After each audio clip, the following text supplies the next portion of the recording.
everybody, and welcome back to Disciples Liberation Game Day Release Preview Part 2. Of course, this Part 2 is not happening on Game Day anymore, but we're going to pick it up from where we left off, where we came into Yllian's castle. It also occurs to me that as I go through Part 1 and kind of scrutinize some of the things that I discussed, that I got some things wrong. We'll point out some of those corrections, hopefully, in this part. So thanks for your patience.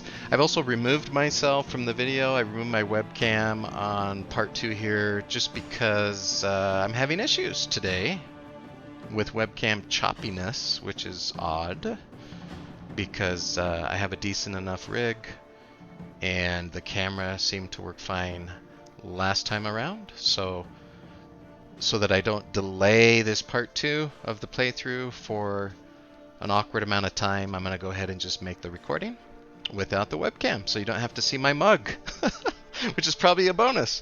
So let's head in, and like I said, I will clarify some things as I recall them from part 1 that I may have kind of given some misinformation around or may have not been totally clear for you. And the primary purpose behind part 2 here is to talk about the castle itself, which is kind of your main base, how it works, how it functions, what you can do there, what you can plan on in the early game as you start to grow your character and your castle functionality. I can give you some sneak peek kind of reveals on what you can do with that. And then after we go over the castle, we may just take a trip back out to the overworld together so that we can see some of the things that we'll be discussing that find their way into your castle, like companions and resources and things like that. So let's just start with that. So when you come into the castle, this is what you'll see.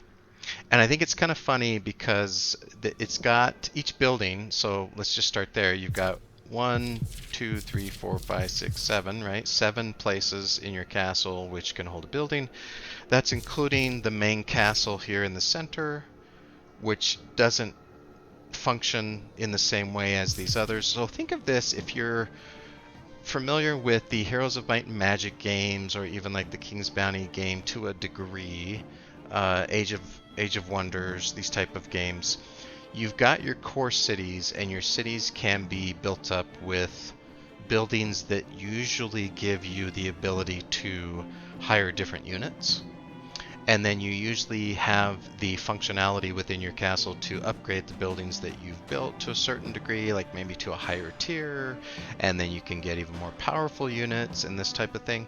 So similar with here, unlike a Heroes of Might and Magic game, rather than you conquering different types of cities, like a necromancer city or an elven city, and then with those cities being able then to create, buildings that would provide those types of units to you from those factions, what Calypso has decided to do with Disciples Liberation here, I thought was kind of a unique mechanic.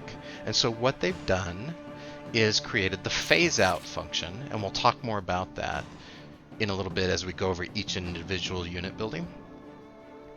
What the phase out function does, though, just for kind of a snippet on that up front, is it allows you to phase out buildings without losing the upgrades that you've put into them to try, another building out.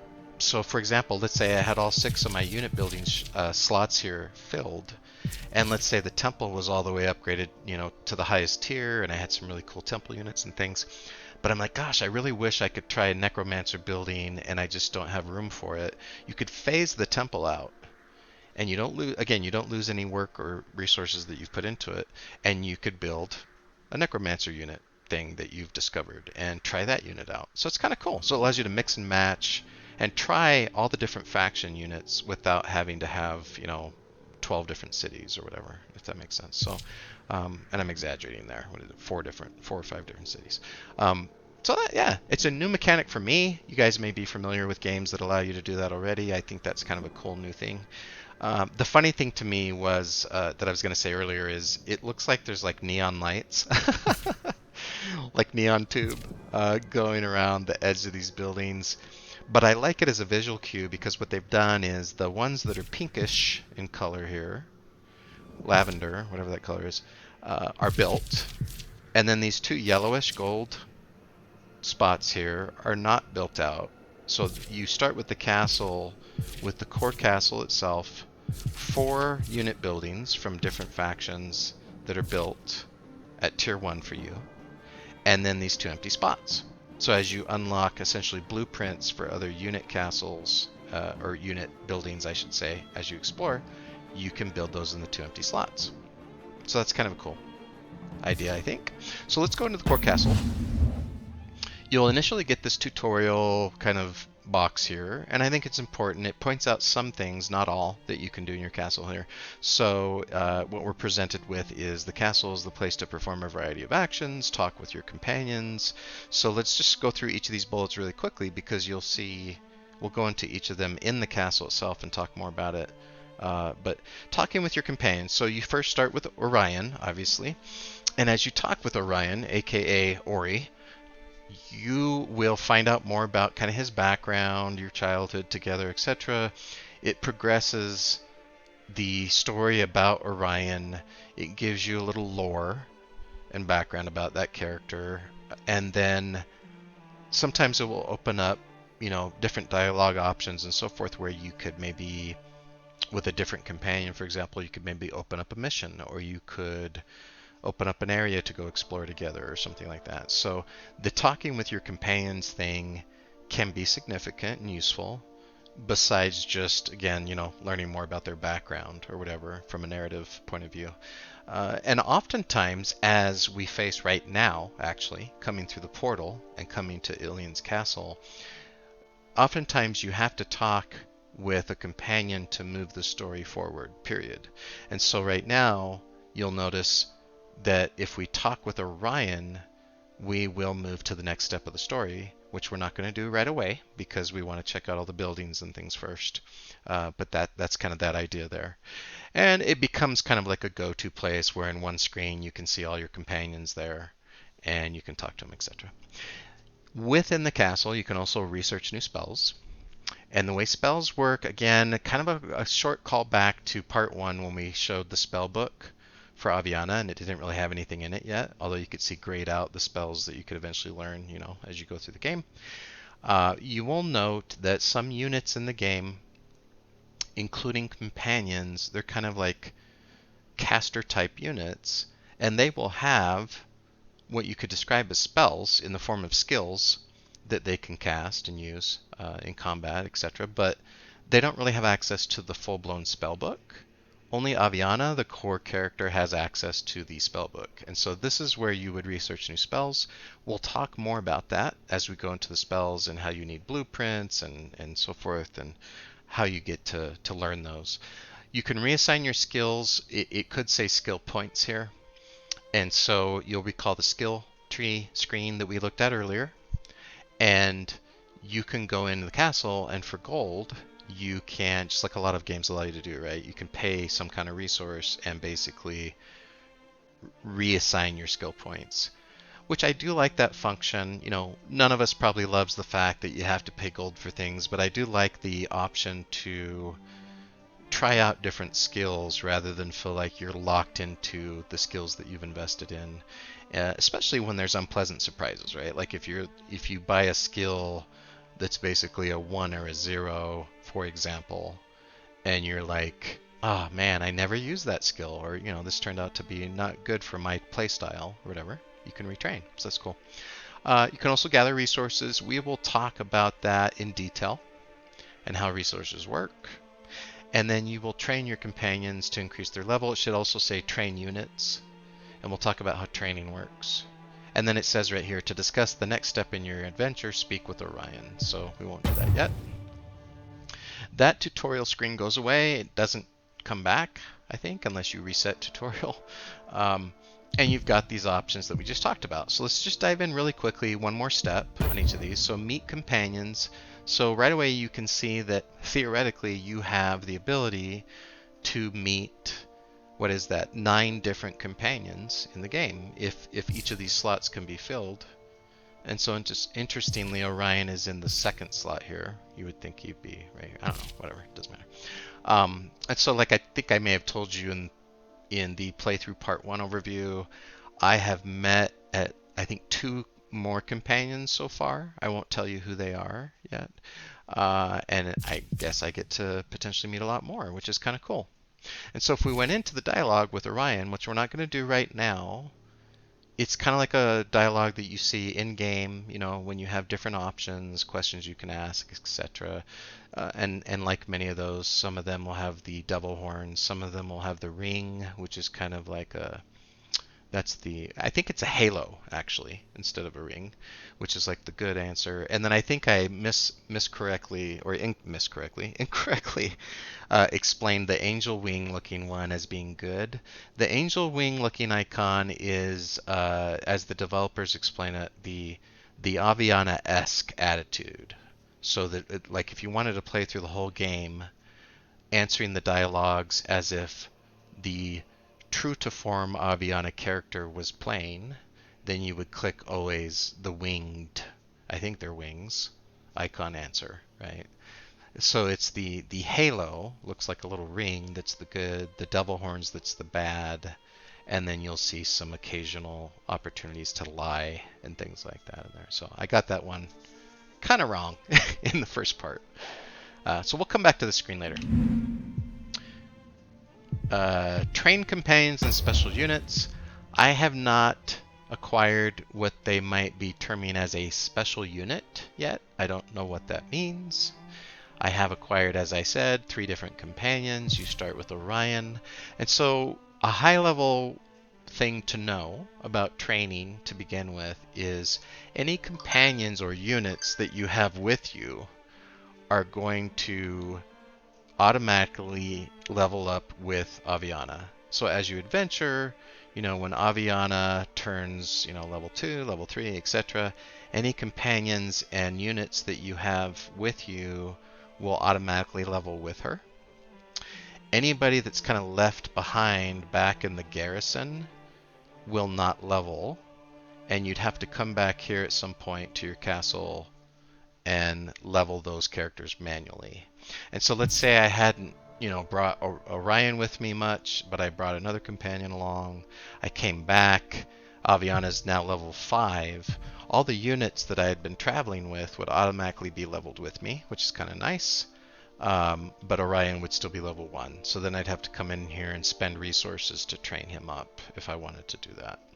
And again, the max level that he can be, or any unit, companions included, is the same level as Avyanna.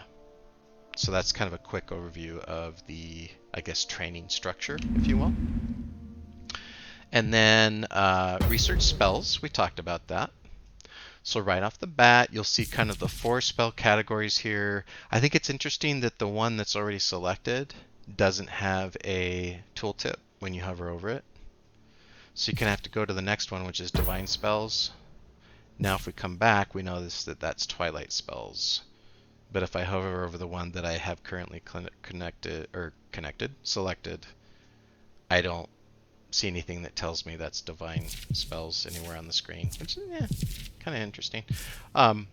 So the exclamation point means I have a blueprint to learn that spell, but I haven't learned it yet. So at least one spell is learnable that I have a blueprint discovered.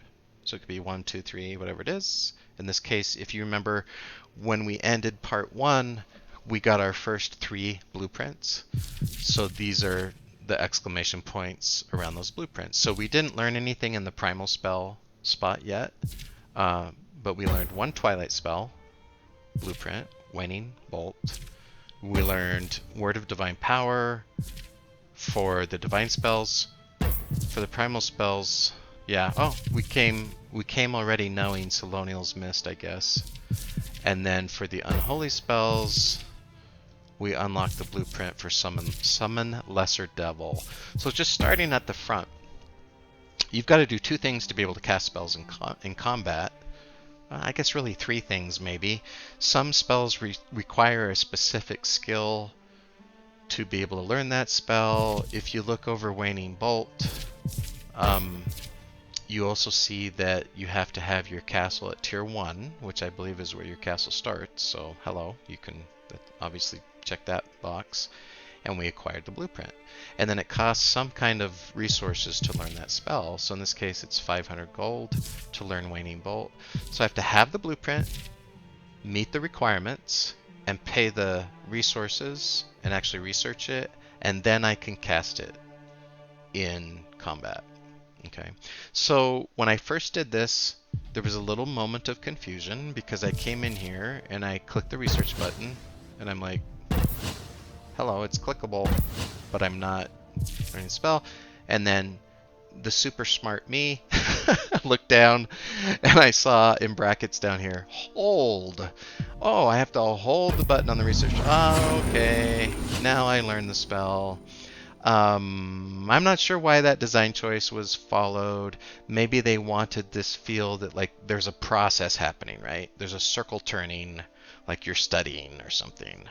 I think it would have been just fine if you just click once and you learn it. But again, who cares? Not a big deal. So now I have it down here as one of my known spells. It's not grayed out. It's tier 1.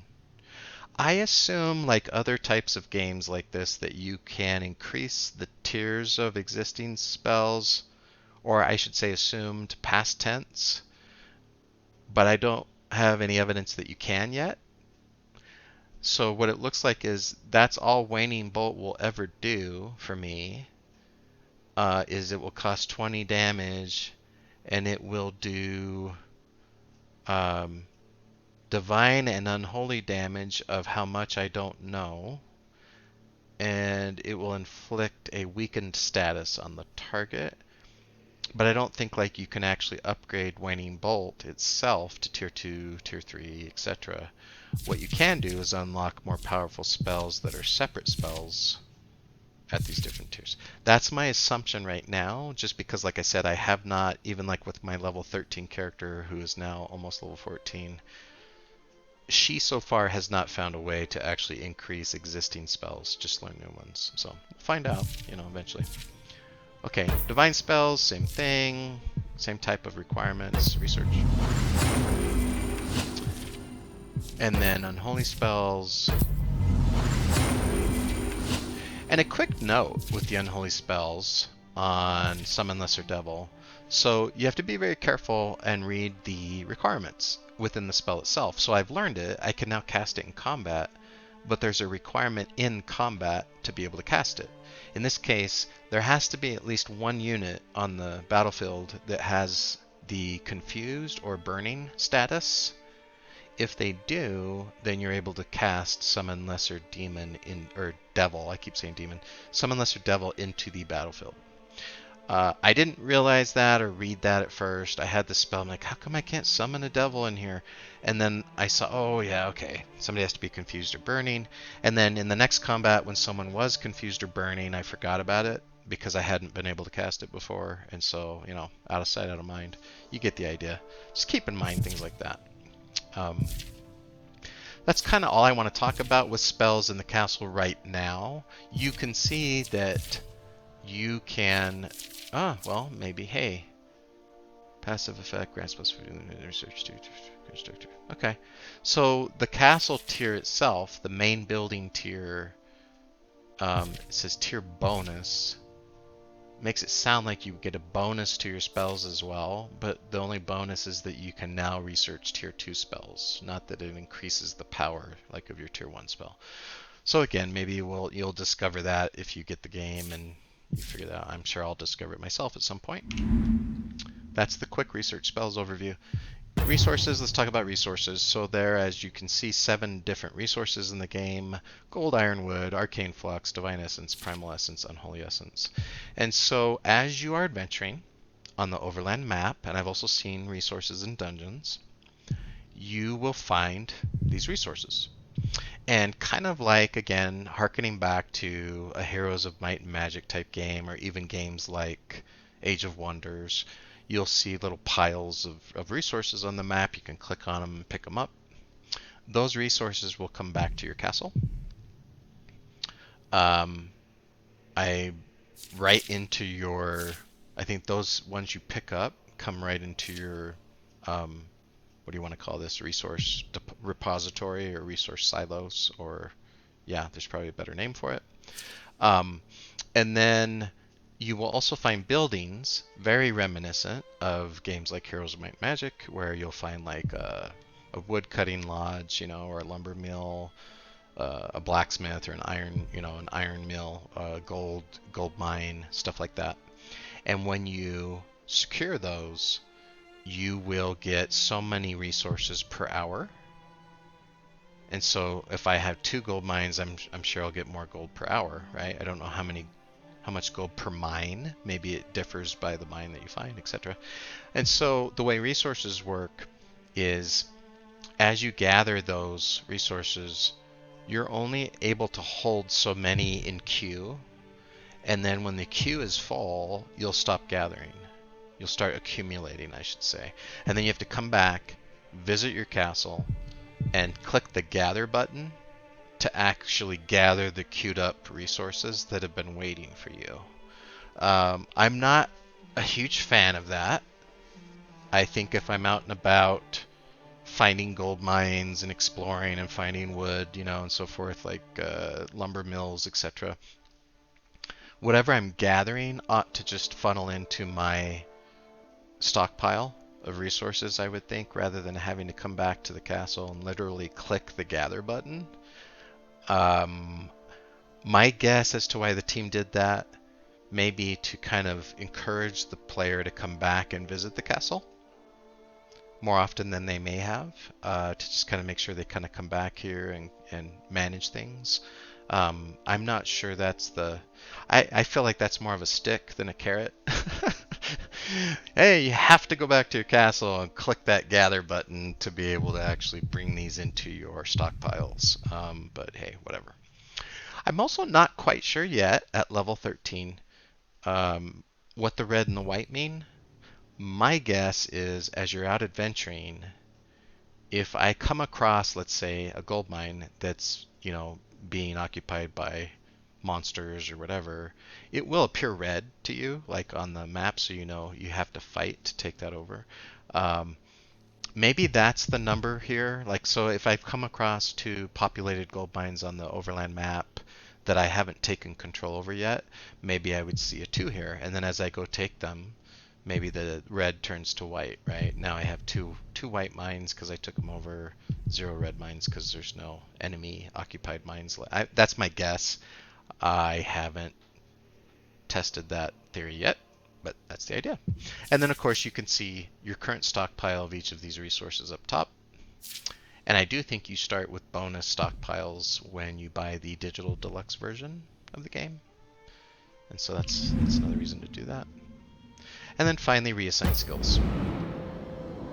So as you come back here, if I wanted to, pull my 1 point out of primal energy, I can't. I think hitting refund literally refunds all your points for 1,000 gold, and then you get to respend them. I don't want to do that because I don't want to spend 1,000 gold, and I'm fine with these skills right now. But I think it would be cool to be like, oh, I just want to pull this one out of Nimble, and I have to pay whatever for that, right? And then I get to respend that 1 point. The way it looks is I have to pull all the points out. So yeah, anyway. But again, useful. My guess is also that this price goes up the more points that you have invested, which is how a lot of games do it, right? So that's where you would do that. And of course, that's only for Avyanna. And then when you have enough resources or advancement in your adventure in this case, you can come in here and upgrade your entire castle. And that requires these resources, as you see: 5,000 gold, 1,000 iron, 1,000 wood. Hold upgrade, boom, now you're tier 2, and it gives you all sorts of more functionality in the castle. So that's the castle main building itself. Now let's go left to right and jump into these unit buildings that the game gives us right off the bat when you first find your castle. So the first one is the Stone Ring. The Stone Ring if you hit, so again, for each of these you can hit recruit, train, phase out, and phase out we just talked about. Train units, we don't have any built yet, so we can't train any. But let's recruit one and see how that works. So the stone ring, what I wish it did, and I don't see it out here. Let me know in the comments if you guys see anything here that donates that. Maybe it's this little, maybe that's a faction icon right there. My question is which faction? Oh, there you go, Elven. Okay. Requires new standing, friendly with the Elven Alliance to be able to raise it to level. So I'm guessing because it says Elven Alliance, and this is probably the Elven faction flag, that means that this is an Elven unit building. So let's go ahead and recruit a Shadowcaster. And again, before you recruit them, what does this one really do? You could right click on it. Oh, there you go. Faction, right there, it tells you. And you can hover over, you guys will remember from part 1, these 2 skills or spells, whatever they are always available in combat. The backline skill is only available if she was put in that backline slot. And then these 2 she would not be able to use. She'd only be able to use her backline skill. And again, as a reminder, the backline skill is auto-casted for you. It's auto-activated for you each turn. So you don't literally control the backline people. And we'll get into at least one combat in part 2 here to show you kind of a, demonstrate that for you. And then it shows her her APs. And right here you get a little tooltip which tells you that how silly I was when I was forgetting. And I was like, is blue for spells? No, blue's for walk, whatever. It's right here, right? So blue can be used by any unit to move. Red is perform an ability, like an attack or a spell. And then gold, you can move or perform an ability. So there you go. So that's your reminder. So this gives you an idea, do I really want to, do that? And then, yeah, whatever. I'm not sure why this shows. I guess it just shows that, when you first create a unit, it's going to have 0 experience. So, by the way, every time I go back a screen, I'm hitting escape because I found, like I described in part 1, that there's no other way to go back. So that's fine. So let's recruit her. Hey, I only had to click on that. I didn't have to hold it. And recruit again. Okay, so then it tells you battle strategy. Building an Yllian has produced a unit. You can find this unit in the squad management screen to have it join you in a battle. You must add the unit to your active squad. Conversely, you can keep the unit in reserve to use as Garrison. So this would be in your squad. This would be in reserve, where you're out. You have her out here. She's in a Garrison, but she's not actually actively participating in combat. And then to level up the unit, you can train it in the building that produced it. It can train up to Avyanna's current level. So we already talked about that. Training costs gold though, so build and train your units wisely. Okay, thanks. Alright, so I'm going to just get 1 each of these right now. So I'll get 1 of her. Now let's go to the temple. And the temple is an Empire upgrade, I suppose, because it says you have to be friendly with the Empire to upgrade it to tier 2. Let's recruit units. We're going to recruit a soldier. Right-clicking on him first. The soldier has a sword swing, a shield bash, and if he's in the back line, he has a cover ability that gives you protected and resilient. You'll also notice down here, as we also went over with inventory in part 1, every unit can have an emotion shard equipped. Companions can have 1 weapon and 1 shard equipped. And then Avyanna, of course, can have a whole bunch of stuff equipped. So that's again how those work. So once I get these guys in my army, I can actually give them shards and stuff like that. Just shards, right? And then companions get, again, weapon and shard. Alright, let's recruit a soldier. Yep. Then we'll go back. And let's look at the graveyard. I'm going to recruit a zombie. Then let's go to the Heart of the Abyss, which is the demon faction, the damned. I'm going to recruit a possessed. I won't read each of their skills right now because we'll talk about them when we go into our first combat. Then if I go back down here, this is the easiest way I have found. I can go into the Units tab, which is kind of constantly accessible to you in the game.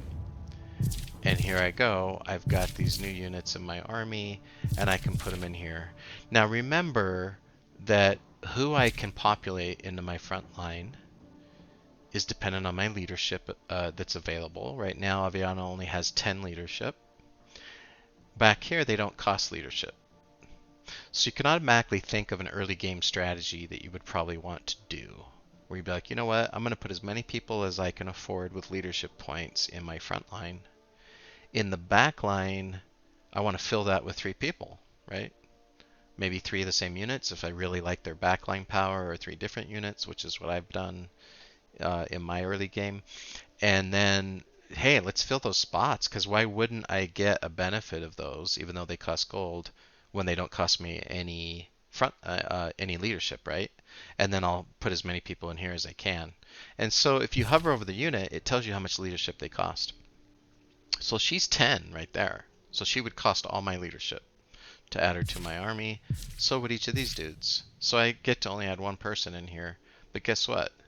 I can add 3 people back here. So I'm going to put the zombie back here. And again, you can't drag. So left click. And then you'll see red is, you know, this is for companions. So you can have all 9 companions here, or however many, and decide who's in your party. But this is available. So I'm going to put zombie back here. I'm going to put a possessed back here. I'm going to put a shadowcaster back here. I'm going to just put a soldier in my army.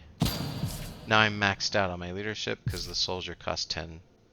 Now I erroneously in part 1 said, oh, companions cost more leadership. And they don't cost any leadership, but they cost a companion slot. So you at least start out, I don't know if this increases, but you start out with the ability to only have 2 companions with you at a time, and maybe that's where it stays. So like I found 2 more, I could put one of those 2 in here, and I could have 2 companions with me, Orion and somebody else. And that's the way it is, by the way, when I'm level 13 still. I can only have 2 companions. So I will choose which 2 I put in here. I will equip those companions, don't forget, with 1 weapon and 1 shard, if I have one available, because that's going to help them out.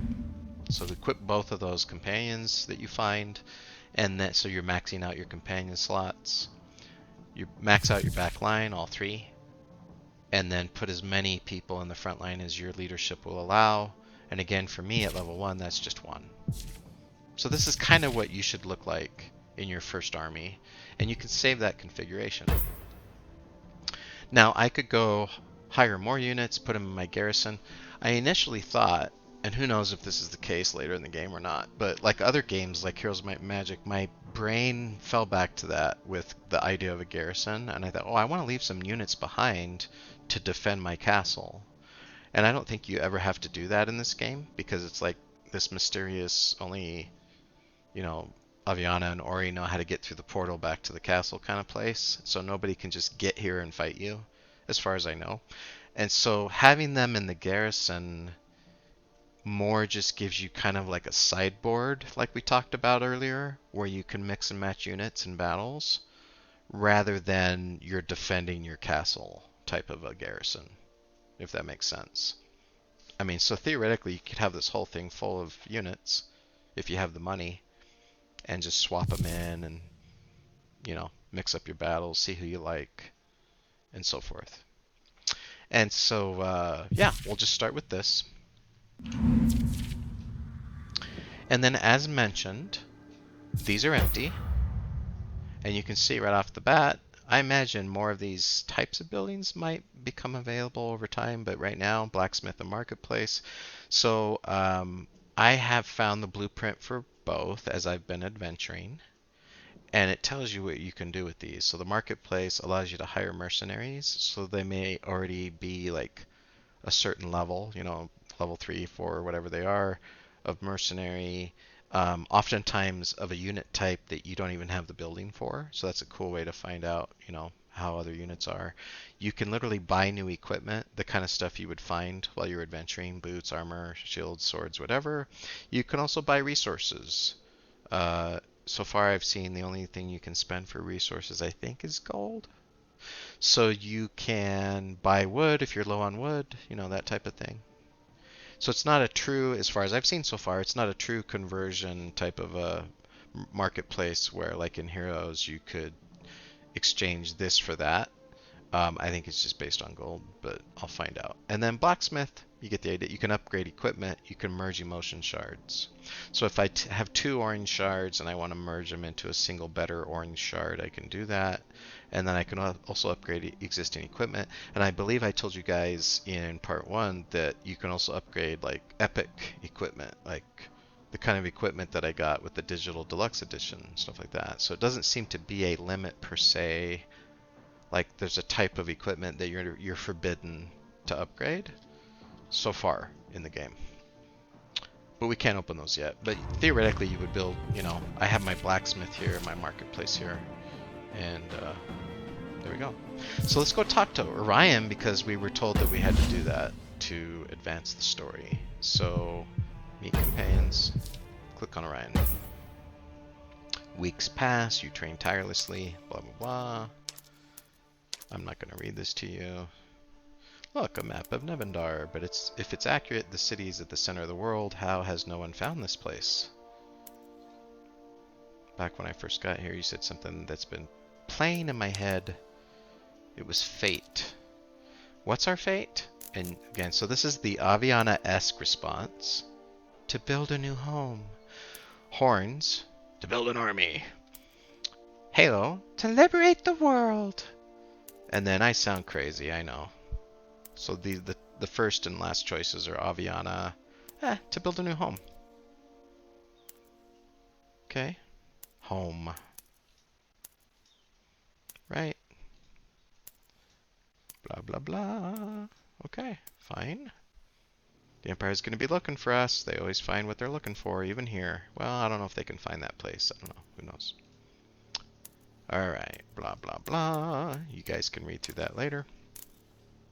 You can ask about each of these places. I'm going to, because I don't remember which one moves the story forward, or if you have to ask all of them. So I'm going to click through these really quickly. She's asking about each faction, and he's telling her what he knows, which is what Orion knows, right? It's not everything, but it's what he's familiar with. How about the Undead? How about the Empire? What about elves? Alright, I've made my decision. So basically what you're doing with that conversation, theoretically, is you're deciding which faction land. So there's lands where that faction is known to be, like, that's where their capital is, or that's where their main, you know, forces are. So you're deciding where to go first in the game. So, you know, we can read this really quickly. About the factions, you will, literally through your actions in the game, like who you fight and who you don't fight, and your conversations, choices, you will build or reduce your reputation with these folks. Actually, that's probably not the best adjectives, build or verbs, build and reduce. You'll create a reputation. Let's say that. For good or bad. With these, right? So like a lot of games you get you just got +10 to your reputation with the necromancers, or -10 or +5 or whatever, right? And as you build that up, you'll build up abilities and opportunities and options that you can pursue with each of those factions. So you may recall back in the castle, we had to have at least, I think it was called a friendly reputation with the elves to upgrade any elvish unit buildings to tier 2. And so that kind of thing, right? It's a lot more than just upgrading unit buildings, though. Choose your alliances wisely. Yeah, you know, I've tried to play the field in my playthrough so far, where I'm level 13, and you can't always play the field. Sometimes you've got to make a decision, right? One way or the other. So in my playthrough at level 13, I'm kind of pissing off the Empire right now. I don't have the greatest reputation with them. I'm pretty solid with the necromancers and the elves. And I haven't really had the opportunity to do anything with the devil, you know, the damned yet. Okay. So I'm, you know, getting experience. I got a skill point. Hey, I'm level 2 now. Remember that, because guess what? I'll show you what we're going to do. So first of all, The Plains of Widows, this is where the Empire is. Huruk is for the Damned, maybe? Yep. Whitelands is the Elves, isn't it? No. Elves. Greyleaf is the Undead. But also look, difficulty. So normal, hard, easy, normal. So I just figured, look, I got a small army. I'm going to start at the Plains of Widows because I want it to be easy difficulty. Oh, you have to hold to fast travel. Hold the right mouse button. Okay, here we go. Ready? Shaking it up. Don't hold the left mouse button. Hold the right mouse button. Okay. I'm not going to read this to you guys. The Plains of Widow. Let's hope the mercenary... He's the mercenary, and if not, the Plains makes beer. Lots of it. You know, you can't spell hail without ale.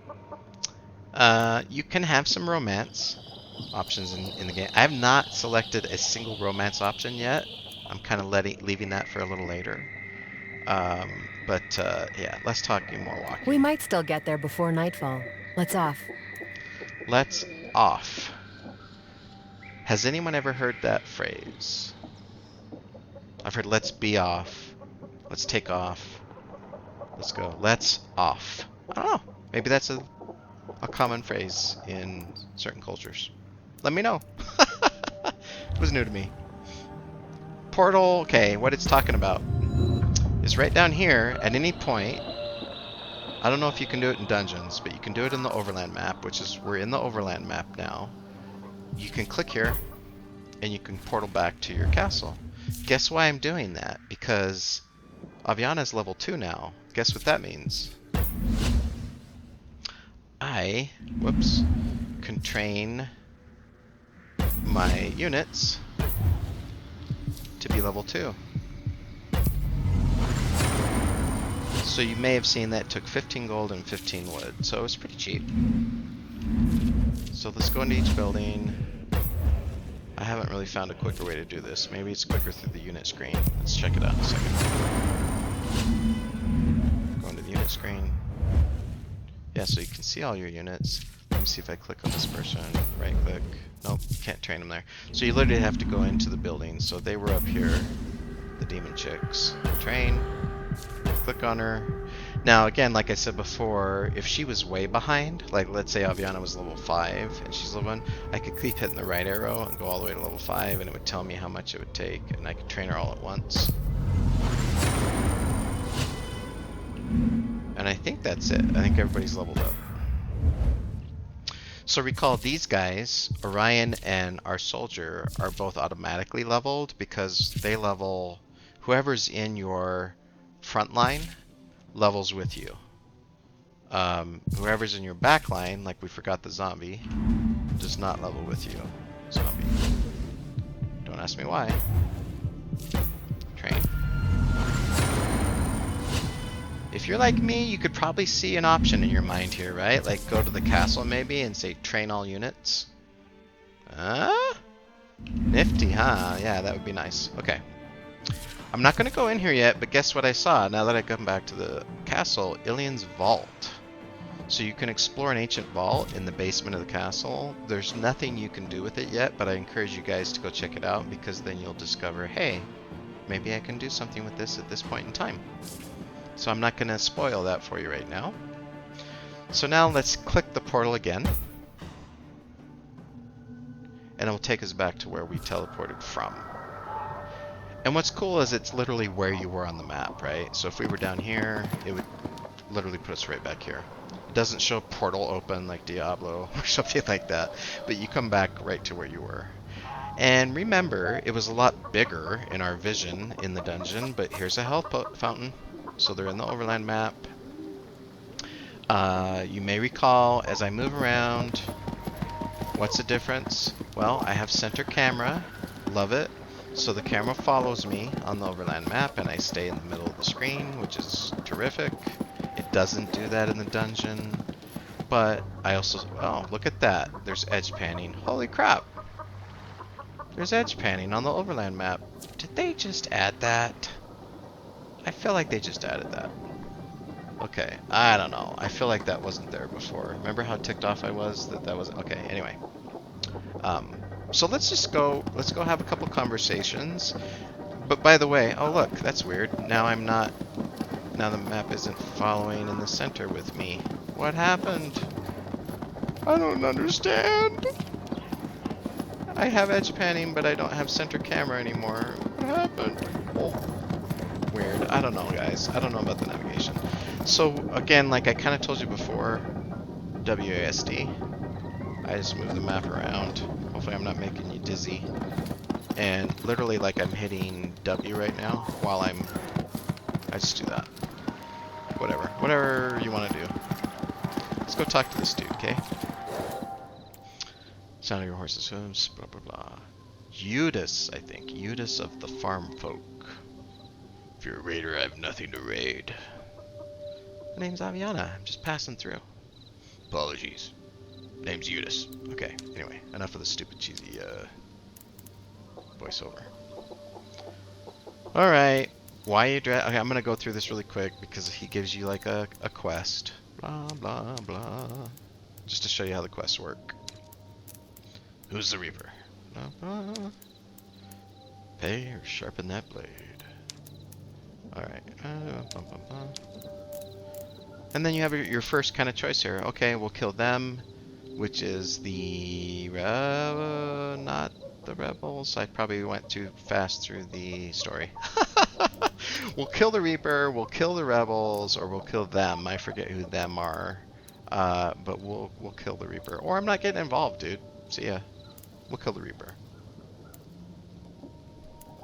Okay, blah, blah, blah, blah. Can you tell me about the plains? Can you tell me about the Reaper? I'll take care of this. Okay.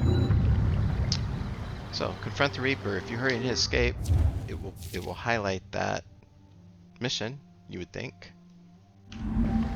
But it didn't. Maybe I hit escape too late. While I'm in here, though, I'll spend that skill point we got.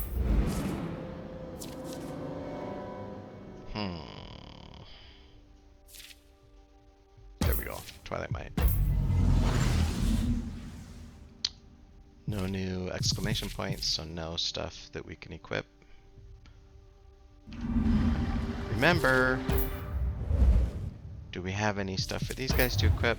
I don't have any extra emotion shards, but I could theoretically put an emotion shard in each of my units, and then my companion gets a weapon, which he's using the best one of these that he could right now because he can't use stabs, and he can also get an emotion shard. Just remember that. I can scroll in and out on the Overland map with the mouse wheel. I could probably adjust the smoothness. It seems kind of slow. I really have to scroll hard to, and it kind of scrolls and it jumps different stages. So I could probably affect that with the settings. And you know what I noticed that irritated the crap out of me in part 1 is that the ambient sounds were way cranked, and they seem still too cranked. They were like 100. I was like, I'd put everything at 100%. No, don't put ambient at 100%. It's supposed to be ambience, like in the background. 25-ish, maybe? Music, I'm going to drop to 40. I also noticed that the game volume overall was kind of drowning me out last time, so I've dropped the whole volume, master volume down to 70. You guys still want to see me editing the settings, right? Alright, back to the game. Wow, does that still seem loud to you? Alright, I'm sorry. I'm probably annoying the hell out of you right now. Let's drop the music to like 20. Ambience down to like 10. Alright, hell, let's save the game. I don't know if that makes a difference. Yeah. I don't know, guys. Those chickens sure sound loud still. And that's probably supposed to be ambiance. The chicken sounds, I would think. Oh well, anyway.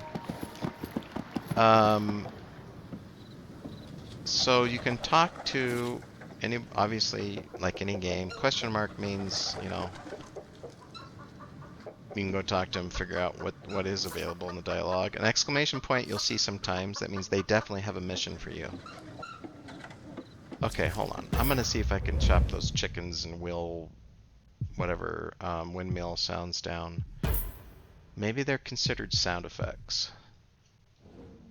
Let's drop them down to 30. That definitely affects the clicking sound noise. Ah, maybe they were sound effects. I think chickens clucking in the background should count as ambiance, don't you think? Ambience, however you want to pronounce it. That was it though. It sounded like it was sound effects. Okay, anyway. You can zoom in. I think I told you that already. Right. Oh, M. So now that I'm on an Overland map, I can hit M as in map. It's not a traditional mini-map, but it kind of gives you the same functionality, right? And I can hold my left mouse button down and drag this around so I can see how big this whole area kind of is. Where I am, you can zoom on this as well. And I just talked to this guy over at the Yllian or whatever his name was. This is the mission thing. You're supposed to talk to this dude. There's a lumber mill down here that's red, and it has 2 guards that are guarding it. So that's the map. Let's talk to our waypoint. May his holy light enshrine you. This voiceover bugged me because it doesn't sound like he's expressing an emotion that matches what he's saying. And you know how OCD I am with sound, so whatever. It's okay. It doesn't ruin the game for me. I just think it's kind of like, eh. And you? We're here to hold court with the Mercenary King. Rebels tried to take the castle, and the king died in the uprising. The Holy Prior watches over the lands now. The Mercenary King is dead? And to protect the Holy Prior from the same fate, the gates are closed to all, even outsiders. I would think the gates would be closed especially to outsiders, but I don't know, whatever. Anyway. Stand aside or I'll kill you. Impossible! Or lie. The High Father called on me. Whatever. The king was loved, and the castle hale's been open to all for generations. The king died in the anarchy he himself fostered. These people are impure. Rebellion brews. Even now, the rebels reject our divine offer of purification and hide in Equisheim, plotting. But fear not. We've dispatched 10 of our most disciplined priestesses to bring reason. So, as long as there are rebels, these gates stay closed. If you are determined to get past, let the High Father guide you. But the gates are not just guarded, they're blessed. Only a priestess's incantation could open them now. Doesn't that seem like weird intonation of those lines? It's like, the High Father guide, like he was almost being like sarcastic, let the High Father guide you. But he's supposed to believe in the High Father. I don't know, whatever. Anyway. Perfect. And all the priestesses are in Equisheim, bringing reason. Okay, let me flip through this really fast. The High Father is the Veil's only... Sending a... There was no choice. The people of... They simply resist purification. Clearly. No, but we're... Priestess to the east. Got it. I'll find the The Veil. Maybe. Why would the... And why aren't... Until we find out. Okay, just because that advanced the story, right? So I'm going to show you guys a few more things, and we'll call it good for part 2. Because I don't want to spoil the game all the way into Oblivion, right? I'm not doing a full playthrough. If you want that, you'll have to play the game, or you'll have to watch another video that does a full playthrough. So here's an example of resources. This is gold. Click on it. There you go. So I probably should have come in here and looked at... We'll do that with the next resource we pick up. Before we pick it up, we'll see what our stockpile is. My guess is it comes right into the stockpile when you pick it up like that. And then if you get a building that produces the resource, like a lumber mill, that's the one that doesn't come right into your stockpile. You have to wait till it produces it, like so much an hour, and then go to your castle and gather it. I think that's how it works.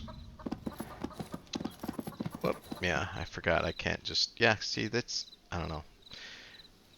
You saw what I saw, though, right? Like, when I first started walking, it kept me in the center of the map and scrolled with me, and then it stopped. And now literally, like, I can do this and it doesn't move.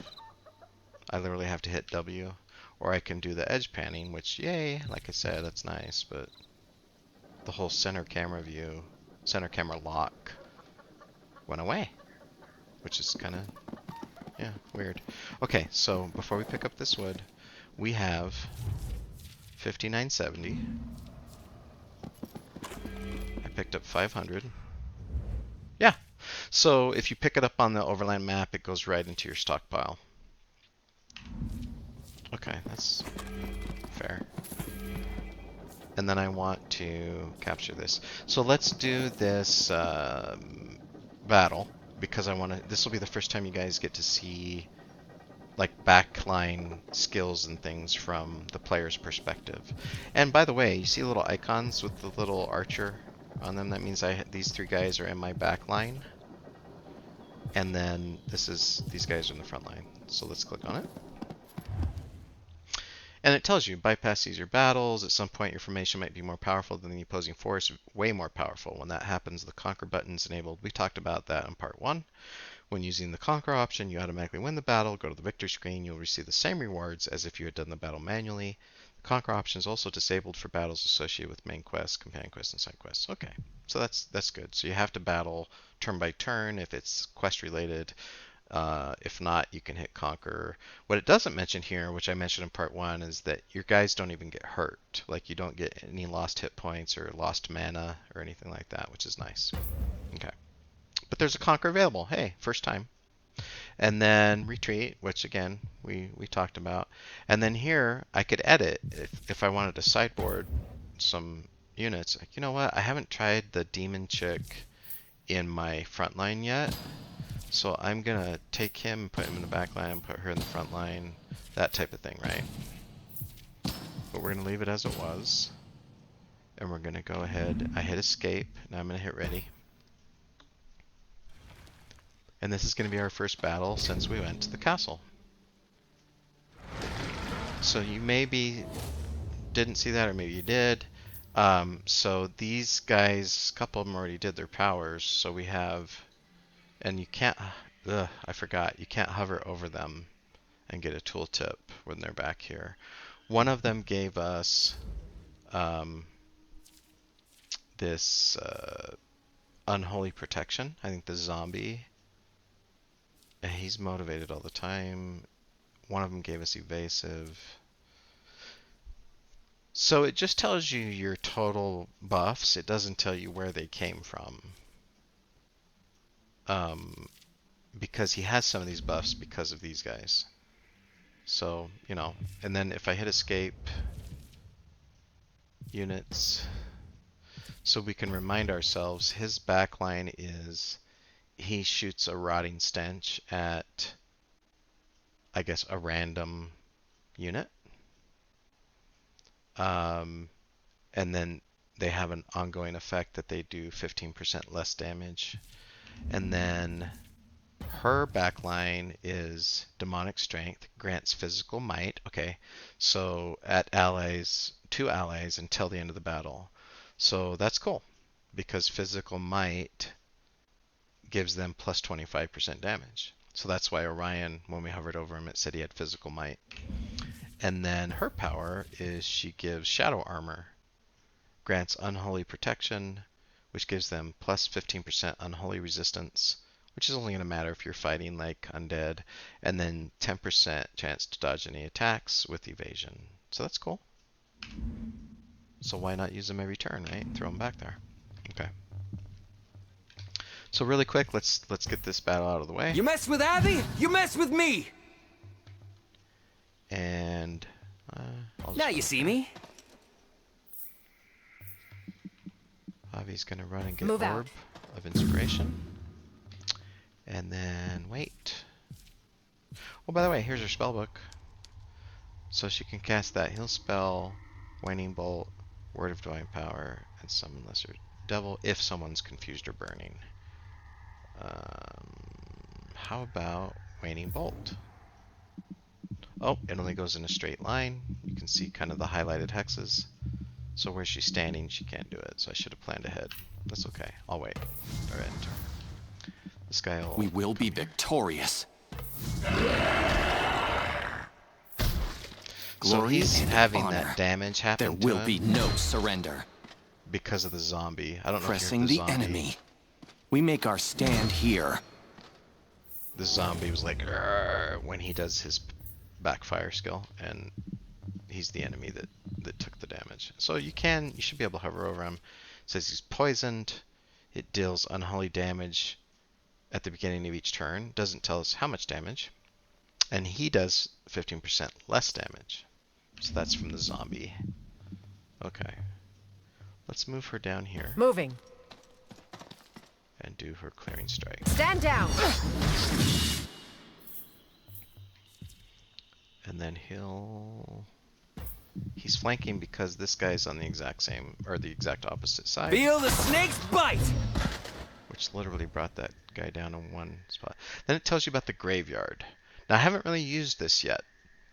But the graveyard, any units defeated in battle, yours and theirs, go into the graveyard. And then multiple spells and abilities interact with units in the graveyard, such as resurrection spells. So you could go into the graveyard and resurrect one of your people. If the units are in the graveyard when the battle ends, they die. So it's basically kind of a holding area. And you can see that the enemy soldiers in there. And I assume that a spell like Resurrect, you can only resurrect your people, not them, right? But evidently there are other spells that interact with the graveyard. For you Magic the Gathering players out there, you could think of the graveyard as the graveyard, right? As opposed to, I'm going to forget the other area now, where you're basically removed from the game, but you can still interact with that place. Anyway, you get the point. All right, back to the battle. Let's wrap it up here. I'll sneak past them. So he's less than half health. So the shield bash will confuse him because he's less than 50% hit points. Wear them down.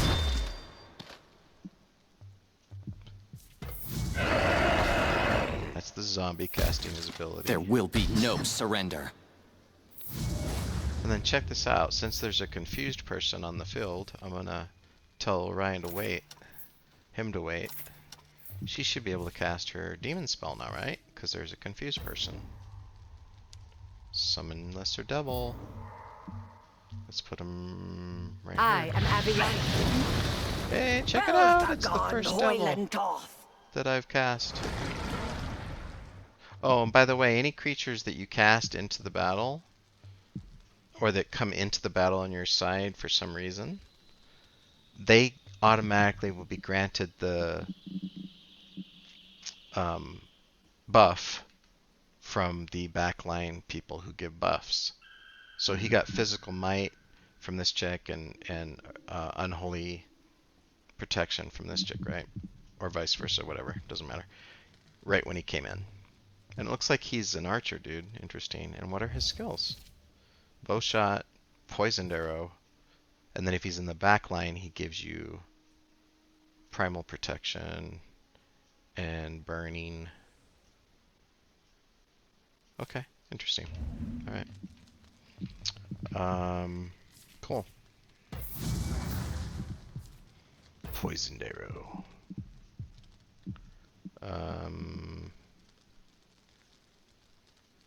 Why can't he? Okay. Normal arrow. Alright. Can he not shoot when he's right next to Conjuring a him? nightmare. Maybe not. Oh. Elemental fires ignite. Okay. So it looks like at least Holding for the some line. ranged units, they can't use their ranged ability if they're standing right next to the enemy. I haven't seen that before. That's why I paused there, because I haven't seen that yet in the game. That I couldn't attack because I was standing right next to him. So yeah, that's interesting. Go ahead. Feel my blades bite! I think we're getting good at this.